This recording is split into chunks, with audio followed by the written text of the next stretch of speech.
I'm telling you now. Mbalula is going to be president of the ANC if there is no serious intervention made to stop him. To stop him. I warned you about this, that this Mbalula, if they allow him to do what he's doing, he's going to lead them. If it was a marathon, Mbalula is ahead. Paul is trying to catch up.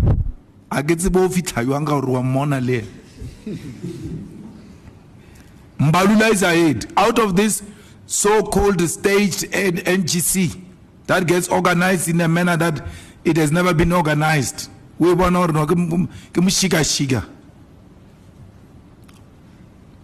that was Mbalula's show of force. You say it was Cyril's show of force because there are people who said they are going to remove Cyril. Cyril didn't get removed. It was never about that. Mbalula wanted that to show them that he's in charge. You remember, I ran these things in the ANC. We went to the NGC in KZN. We defeated Zuma, both in numbers and policy position.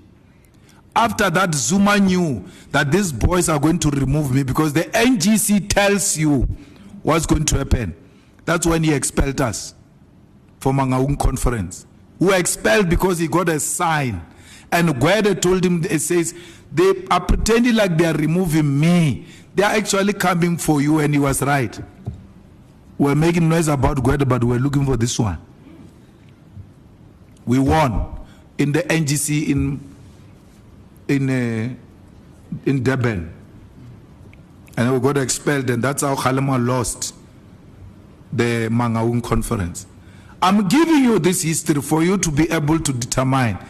Because conference is not won at the conference, it's won before. So, he's going for a kill. He's going to emerge as a president. Unless something drastically happens. Because the naive you guys says, yeah, but you said Mbalula is going to be a president. Look, now he's a president. I'm telling you, what is prevailing now, the balance of forces show that Mbalula is going to be a president. Let me give you the last example. At the NGC, Mbalula addresses for 2 hours 30 minutes, addressing the NGC. The president is sitting here, meaning he's addressing president for 2 hours 30 minutes. That's number one. That's when a man shows you doesn't care about those things. Then make matters worse. When he finishes speaking, they start singing about the Secretary General Mbalula in the presence of the president. What happens? The president is forced by that environment to stand up and sing about Mbalula. You didn't see what was happening there. Onobala, tena sifunu nobala one content Ramaphosa. Nobala. It's supposed to be the other way around. Then Gwede realizes, man, hey, there's going to be a mess here. He tries to stop the song. They sing even louder. And not only louder, go to the podium. The sitting president is made to sing about the Secretary General. And then you must tell me where the power is there. Paul Mashatile, who says he's a contender, he's made to sing about a person is standing against. Get power, Papa. If you know how it works, that thing. Get power. It's a psychological warfare. You fight Mbalula, you see those videos, you see the whole conference standing up, singing about this guy, you're like, it looks like this one of ours won't work. Let's join this one of Mbalula. It's psychological. So, we're ready to join GNU. Julius Malema didn't whisper it. He didn't imply it. He declared it boldly.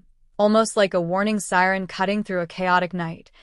Malema is going to be president of the ANC if there is no serious intervention made to stop him. And the question that should be rattling in your mind right now is simple. How did we get here? How did the African National Congress, once the heartbeat of liberation, find itself standing on the edge of elevating one of its most controversial, loudest, and politically unpredictable figures to its highest internal office? Before we go any further, tell me in the comments, does this scare you, or does it amuse you? Malema's warning doesn't feel like ordinary political commentary. It feels like a prophecy born from years of watching Malema navigate power like a man who believes destiny owes him something. And if you've been paying attention, you'd know that nothing Malema says about ANC internal politics is ever said accidentally. Ask yourself this. Why now? Why this warning? And why with so much urgency? Look at the timing. Look at the political climate. The ANC is fractured, limping, internally bruised, and bleeding confidence from its own supporters. In this weakened state, the person who shouts the loudest tends to rise the fastest. Does that sound like a coincidence to you? Malema is not rising because he is the most capable. He is rising because the ANC is desperate, confused, and lacking strong ideological anchors. A vacuum always gets filled, sometimes by the loudest voice, not the strongest mind. Do you think the ANC has lost its ideological bearings? When Malema says he warned the ANC, he isn't lying. He has been sounding the alarm for years, pointing out how Malema's political theatrics, Twitter wars, emotional outbursts, and reckless commentary would one day become normalized in the ANC's culture. And here we are. That chaotic energy is no longer a sideshow. It's inching toward becoming the main act. Does that terrify you, or are you already numb? Picture the ANC electing a man whose political personality has often drifted between comedy and controversy, sometimes within the same hour. We're talking about the same Malema who turns serious political issues into punchlines, who thrives on attention, who knows how to command a room but not necessarily how to stabilize a country. Now imagine that person as the ultimate decision-maker of the ANC. Does that image sit well with you? Malema's frustration is not rooted in personal rivalry. It comes from a fear of what happens when a liberation movement turns into a circus and the ringmaster becomes the president of the organization. A president doesn't just lead meetings. A president shapes culture. A president shifts direction. A president decides who gets punished, who gets protected, who gets elevated, and who gets crushed. Think about that and ask yourself, what would a Malema presidency prioritize? Malema is not naive. He understands the ANC from the inside out. He knows how leadership decisions ripple outward into national politics. He knows that a chaotic ANC leadership equals a chaotic government. If Malema rises to the presidency of the ANC, South Africa will feel it, in policy, in governance, in public messaging, and in every national decision that flows from Luthuli House.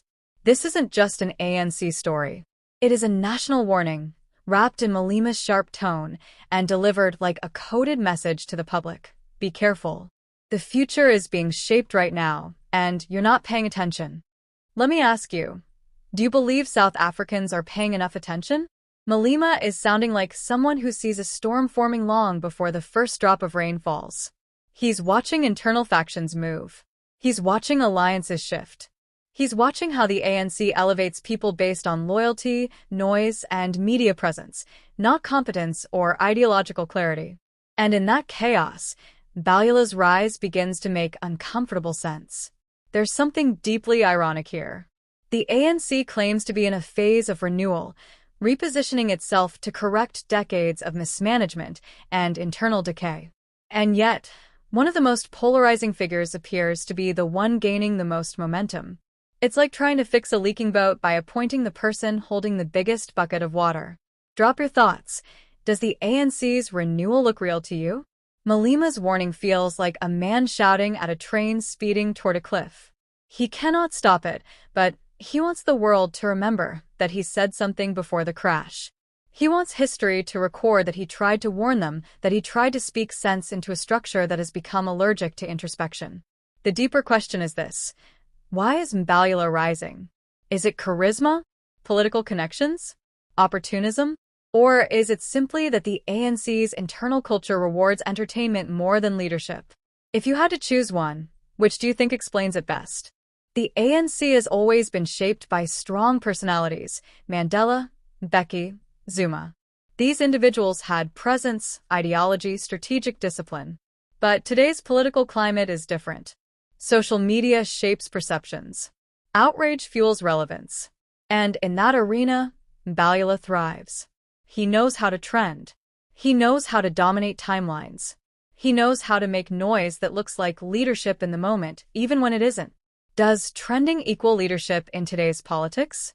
Malema is essentially asking the ANC, is this really the best you can do? But he's also asking South Africans the same question. If we normalize chaotic leadership, we normalize chaotic outcomes. If we accept drama as a leadership style, we accept instability as a national condition. The danger here is subtle but real. When a party is weak, it elevates personalities who bring energy, even if that energy is destructive. Mbalula brings energy, but does he bring direction? Does he bring discipline? Does he bring national vision? Malema says he warned them. That sentence alone tells you something. It tells you he has watched this pattern unfold slowly. It tells you the warning signs were always there. It tells you the ANC ignored subtle caution until it became a crisis. And now? Now the rise of Mbalula is almost inevitable unless someone stops it. Do you think anyone inside the ANC still has the influence to stop him? Imagine the future, Mbalula at the helm, making decisions that shape the country's largest and oldest political party. Imagine him steering it through elections, coalitions, crises, scandals, and public anger. Does that give you confidence? Or concern? When Malema says, "I warned you," he is not just talking to the ANC. He is talking to voters, to citizens, to observers. He is telling you that leadership matters, that organizational choices matter, that failing to act now will have consequences later, and not just for the ANC, but for the entire country.